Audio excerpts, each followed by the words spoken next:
श्री शिवाय नमस्तुभयम। दोस्तों, आप सभी लोग जानते हैं कि 2 अक्टूबर 2024 यानी बुधवार के दिन पितृपक्ष की अमावस्या पड़ रही है दोस्तों।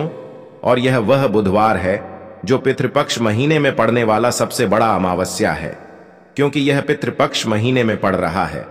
और आप सभी लोग जानते हैं कि पितृपक्ष का महीना 18 सितंबर से शुरू होकर 2 अक्टूबर तक चलेगा। गुरु जी ने कहा कि इस पितृपक्ष महीने का अपना एक अलग महत्व होता है। पितृपक्ष महीने में आपके पितर इस धरती पर आते हैं, और अगर हम उनको प्रसन्न करने के लिए कोई भी उपाय करते हैं तो वह आपसे प्रसन्न हो जाते हैं। तो दोस्तों, इस पितृपक्ष अमावस्या के दिन आपको यह उपाय अवश्य ही करना चाहिए। और दोस्तों, आप सभी लोग जानते हो 2 अक्टूबर 2024 यानी बुधवार के दिन पितृपक्ष की अमावस्या का अगर सबसे बड़ा कोई उपाय है तो वह एक चुटकी काला तिल वाला उपाय है। तो दोस्तों, इस अमावस्या के दिन आप लोगों को इस एक चुटकी काला तिल वाला उपाय को जरूर करना है। बहुत सारे लोग होंगे जिन लोगों ने इस उपाय को ना किया हो, मतलब पूरा साल निकल गया, उन्होंने किसी भी दिन इस एक चुटकी काला तिल वाला उपाय को ना किया हो। पर दोस्तों, आपके पास एक आखिरी मौका बचा हुआ है, जो कि बुधवार पितृपक्ष की अमावस्या के दिन है। तो इस दिन आप लोगों को इस वाले उपाय को जरूर कर लेना है। भले ही आपने पूरे साल भर इस उपाय को ना किया हो, पर अगर आपने इस श्राद्ध पक्ष महीने की अमावस्या के दिन अगर इस वाले उपाय को कर लिया तो आपको इस उपाय को करने का वह फल मिलेगा जिसकी आपने कभी कल्पना भी नहीं करी होगी। इसीलिए आप लोग इस वाले उपाय को एक बार जरूर कर लेना, ताकि आप लोगों के हाथ से यह मौका ना जा सके और आपको इस उपाय को करने का फल मिल सके। दोस्तों, ये उपाय पंडित जी ने अपनी अभी की ही शिव महापुराण की कथा में बताया है, जिस उपाय को आज हम आपको बहुत अच्छे से समझाने वाले हैं। इस वीडियो को देखने के बाद इस उपाय को समझने के लिए आपको कोई और वीडियो को देखने की जरूरत नहीं पड़ेगी। तो चलिए दोस्तों, उपाय को शुरू करते हैं। देखिए, यह इस पितृपक्ष महीने के अमावस्या के दिन यह इतना खास होता है, इतना महत्वपूर्ण होता है, देखा गया है। कभी कभी बड़े बड़े पूजा पाठ अनुष्ठान से जो मनोकामना पूर्ण नहीं होते, वह पितृपक्ष महीने के दिन एक छोटे से उपाय करने से ही आपकी मनोकामना पूर्ण हो जाती है। और बहुत सारे लोगों ने इस उपाय को किया भी है और उनको इस उपाय को करने का फल भी जरूर मिला है। अगर आप लोग भी इस उपाय को करना चाहते हैं तो आप इस उपाय को पहले अच्छे से समझ लेना, सुन लेना, उसके बाद करना। आपको इस उपाय का फल जरूर मिलेगा। और इस उपाय को कर लेने से आपके घर में चाहे किसी भी प्रकार की दुख और समस्या क्यों ना चल रही हो, आपको उसका कारण भी नहीं पता है कि भाई यह समस्या किस कारण से चल रही है। उसका कुछ भी कारण हो सकता है, जैसे पितृदोष हो सकता है या किसी भी तरह का मंगल दोष भी हो सकता है। तो इस दिन आप लोगों को एक चुटकी काला तिल वाला उपाय कर लेना है। यह एक ऐसा उपाय है जिस उपाय को अगर किसी विशेष दिन पर किया जाए तो भाई उस विशेष दिन का जो है वह तो हमें मिलता ही मिलता है। पर हमने उस दिन पर इस एक चुटकी काला तिल वाला उपाय को किया है तो हमें उससे भी बड़ा फल मिलता है, और फल बहुत जल्दी मिलता है, क्योंकि आप इस उपाय को बहुत ही बड़े और विशेष दिन पर कर रहे हो। तो चलिए अब उपाय के बारे में बात करते हैं, लेकिन उससे पहले आप लोगों को यह जानना आवश्यक है कि आखिर यह उपाय किस समय करना है, किसको करना है और कैसे करना है। तो चलिए हम आगे आपको वीडियो में एक एक करके बता देते हैं। लेकिन उससे पहले अगर आप लोग हमारे चैनल पर नए हैं तो हमारे चैनल को सब्सक्राइब कर लेना, और इस वीडियो को लाइक करके कमेंट बॉक्स में श्री शिवाय नमस्तुभ्यम ओम नम शिवाय जरूर टाइप कर देना। तो दोस्तों, इस एक चुटकी काला तिल वाला उपाय को हमें इस पितृपक्ष महीने के अमावस्या के दिन कैसे करना है, किसको करना है, किस समय करना है और कहां पर करना है, ये सारे सवालों के जवाब आपको इस वीडियो में मिल जाएंगे।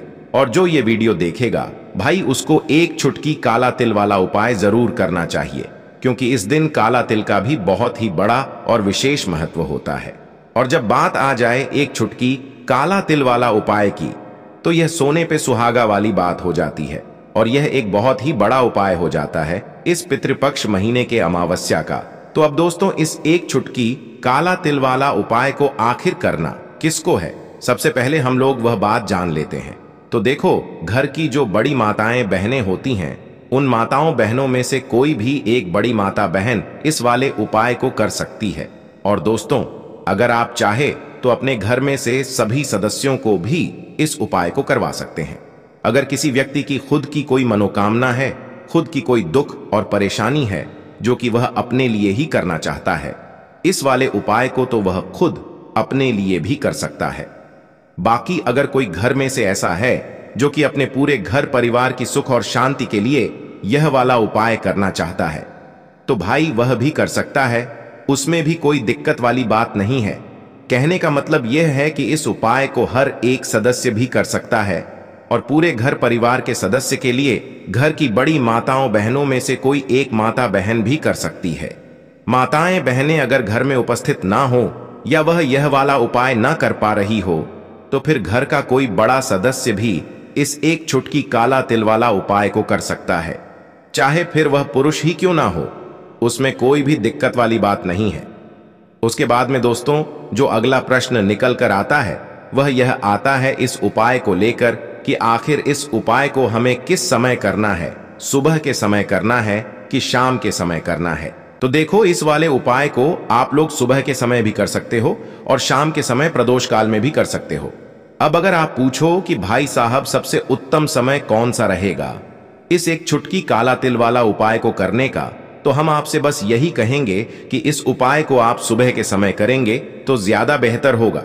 बाकी अगर शाम के समय भी करेंगे तो भी अच्छा होगा, उसमें कोई भी दिक्कत वाली बात नहीं है।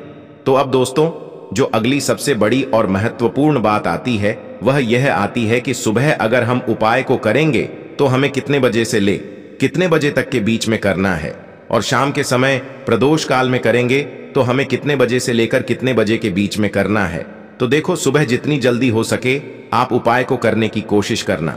बाकी अगर किसी कारणवश लेट भी हो जाओ, थोड़ी देर भी हो जाए, तो 10 या 11 बजे तक भी आप उपाय कर लेना, पर 12 बजे से ज्यादा देरी ना हो, ठीक है? इस बात का ध्यान रखना। उसके बाद में दोस्तों अगर शाम के समय प्रदोष काल की बात करें, प्रदोष काल का जो समय है होता है वह शाम के 6 बजे से शुरू हो जाता है। मतलब शाम के 6 बजे से लेकर 7 बजे के बीच का जो समय होता है यह समय प्रदोष काल का समय होता है। इस उपाय को 7 या 8 बजे के बीच में भी कर सकते हो। मतलब शाम के 6 बजे से रात 8 बजे के बीच में आप कभी भी इस वाले उपाय को कर सकते हो, उसमें कोई भी दिक्कत वाली बात नहीं है। परंतु 2 अक्टूबर 2024 यानी बुधवार के दिन पितृपक्ष की अमावस्या के दिन कोशिश करना कि समय के अंतर्गत ही कर लो। किसी कारणवश ना कर पाओ तो थोड़ा देरी से भी कर सकते हो, आपको उपाय का फल जरूर मिलेगा। अब देखिए, बहुत सारे लोग हैं जिन्हें आइडिया भी नहीं होता है, जिन्हें थोड़ा सा भी अंदाजा नहीं होता है कि पितृ अगर हमसे नाराज हो जाए ना तो जीवन में दुख ऐसे आते हैं, ना कि हर जगह से हर तरफ से जीवन में दुख आता है। व्यक्ति अपने जीवन में पैसे को लेकर भी परेशान है, उसके पास पैसा आता भी नहीं है, आता है तो उसका पैसा खर्च बहुत होता है ना। साथ ही साथ उस घर के बच्चों के अंदर आपको चिड़चिड़ा स्वभाव बहुत दिखेगा। उस घर में लड़ाई झगड़ा बहुत ज्यादा होगा, जहां कहीं ना कहीं थोड़ा सा भी पितृ दोष है। अब पितृ नाराज कैसे होते हैं? देखिए, बहुत बार बहुत सारी चीजें जाने अनजाने में हमसे ऐसी हो जाती हैं जिससे कि हमारे पितृ जो है ये हमसे नाराज हो जाते हैं। अब हमेशा आप ध्यान रखें कि कितने भी उपाय आप कर लें, कितनी भी पूजा पाठ कर लें, पितरों को प्रसन्न करना बहुत जरूरी होता है ना। पूजा पाठ भी बहुत जरूरी होती है। उसी तरह से हमेशा अपने पितरों को प्रसन्न करना चाहिए, क्योंकि अगर आपके पितृ प्रसन्न रहेंगे तो आपके जीवन में सब कुछ उत्तम होता है। तो चलिए बात कर लेते हैं कौन सा उपाय है और कैसे करना है। तो देखिए, आपको करना क्या है, आपको यहां पर एक चुटकी काला तिल लेना है। अब यह जो काला तिल होता है यह श्री हरि विष्णु से भी जुड़ा हुआ है, और काला तिल जो होता है यह हमारे पितरों से भी जुड़ा हुआ है। जितने भी उपाय हम अपने पितरों को प्रसन्न करने के लिए लेते हैं है ना करते हैं, मतलब जितने भी उपाय उसमें तिल जरूर होता है। काला तिल सफेद तिल की बात नहीं कर रहे हैं। 2 तिल होते हैं ना, एक काला एक सफेद। तो एक चुटकी काला तिल लेना है और जिस जल से आप स्नान करते हैं उसमें एक चुटकी काला तिल आपको डालकर ही स्नान करना है अमावस्या की तिथि, जिस दिन अमावस्या की तिथि है उस दिन। और साथ ही साथ आपको थोड़ा सा गंगा जल भी डालना है। देखिए, जब भी आप जैसे आप आपके घर के आसपास कहीं भी मान लीजिए पवित्र नदी नहीं है, गंगा माता नहीं है, तब आप क्या करेंगे? गंगा जल तो हर किसी के घर में होता है ना। थोड़ा सा ही आपको गंगा जल डालना है, एक चुटकी काला तेल डालना है और हर हर गंगे बोलकर आपको स्नान करना है। इतना उपाय आप कर लीजिए और फिर देखिए आपके जीवन में कैसे चमत्कार होता है। यहाँ पर आपके पितृ भी आपसे प्रसन्न होते हैं। श्री हरि विष्णु की कृपा आपको मिलती है और ऐसा समझ लीजिए कि रातों रात आप देखते हैं कि आपके जीवन में धन भी आना शुरू हो जाता है। जीवन के बड़े बड़े दुख और कष्ट भी आपके जीवन से भागने लगते हैं। इतना ज्यादा चमत्कार होता है। एक छुटकी तिल और गंगा जल अपने जल में मिलाकर जो व्यक्ति स्नान कर लेता है, उसके जीवन में वह रातों रात चमत्कार देखता है। तो जो लोग चाहते हैं ना कि जीवन से हर तरह का दुख दूर हो जाए, हर तरह की समस्या परेशानी कष्ट दूर हो जाए, उन्हें तो विशेषकर पितृपक्ष महीने की अमावस्या के दिन एक छुटकी तिल डालकर और गंगा जल डालकर स्नान जरूर करना चाहिए। करके देखिए, इस बार आप अमावस्या पर खुद अपने जीवन में बहुत बड़ा बदलाव और चमत्कार देखेंगे। पूरी सच्ची श्रद्धा से ही उपाय आपको करना है। तो देखिए, पहले उपाय की बात कर ली, अब बात कर लेते हैं 2 अक्टूबर पितृपक्ष महीने की अमावस्या के दिन किए जाने वाले दूसरे उपाय की। अच्छा, जो दूसरा उपाय आपको बताने जा रहे हैं, ये विशेषकर उन लोगों के लिए है जो लोग कहते हैं कि हमारे घर में क्लेश बहुत बहुत होता है, घर में गरीबी बहुत छाई रहती है, निर्धनता छाई रहती है ना, घर में बहुत ज्यादा पैसों की कमी रहती है, घर में बहुत ज्यादा फिजूल खर्ची होती है।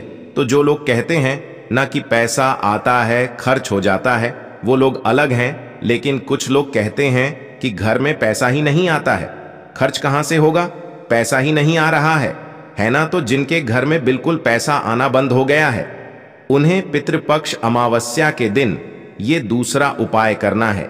क्योंकि अमावस्या की जो तिथि होती है, यह श्री हरि विष्णु को भी समर्पित होती है और हमारे पी को समर्पित होती है।